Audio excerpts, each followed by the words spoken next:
This is going to be a demonstration of PECS, which is Picture Exchange Communication System. PECS often uses a binder like this one with different pictures that help the student or learner communicate their wants and needs. PECS can be used for anyone who is nonverbal. It typically is used for those who are nonverbal because if a child has verbal abilities, a different communication system would be looked at. But this communication system does not require a ton of prerequisite motor skills or anything like that. The one thing that is preferred with the PECS system before beginning is that the learner has a prerequisite skill of being interested in specific toys or items, has preferences of specific toys, items, or foods, which can make the process a little bit quicker to learn. If the learner does not have specific interests of different items, foods, things like that, then it can be helpful to teach some of these skills before beginning the process. PECS has 6 different phases, but in this demonstration I'm going to model the first 3 phases. So at the first phase, you're going to teach the learner to request using a picture exchange. So on the book, there's going to be a picture of a wiffle ball. The teacher will have the ball to begin. The learner will hand me the picture of the ball to request it.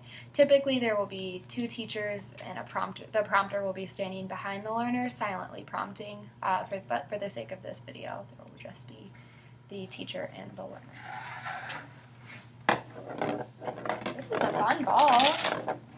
Wiffle ball, nice job.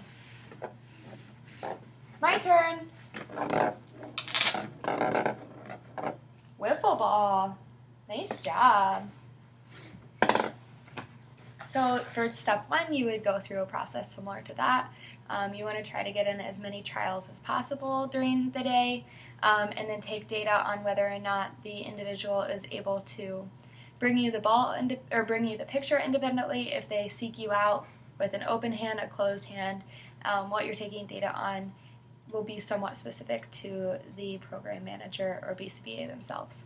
The second step involves traveling, so the teacher will be 5 feet or further away from the individual, and the individual will have to travel to give them the picture.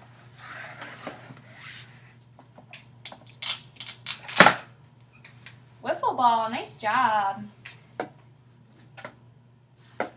My turn.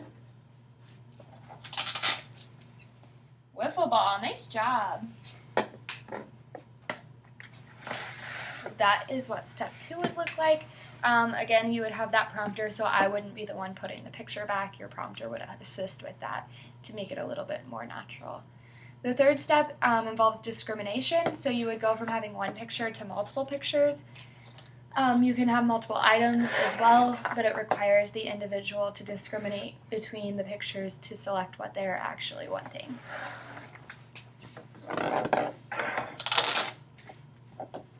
Wiffle ball, nice job. My turn. Wiffle ball, nice job. So those are the first 3 phases of PECS. It's important whenever the individual is giving the picture to you that you're pairing the whole word. All of the icon cards do have the word at the bottom, so if they hand it to you, you want to be specific about the item, saying wiffle ball instead of ball, so that they learn to request that specific item. One other thing to note with PECS is that although it's often referred to as PECS, when programming and beginning to teach, many people will actually use the term just picture exchange. At the clinic I work at, we use IKES, which is individualized. We add the word individualized on there. A lot of people will go away from using the actual term PECS because that's a very specific framework. You have to follow those steps, and going away from that specific name allows you to individualize the program more, skip steps if the learner is more advanced than that, change up the way you're teaching a little bit to more individualize it.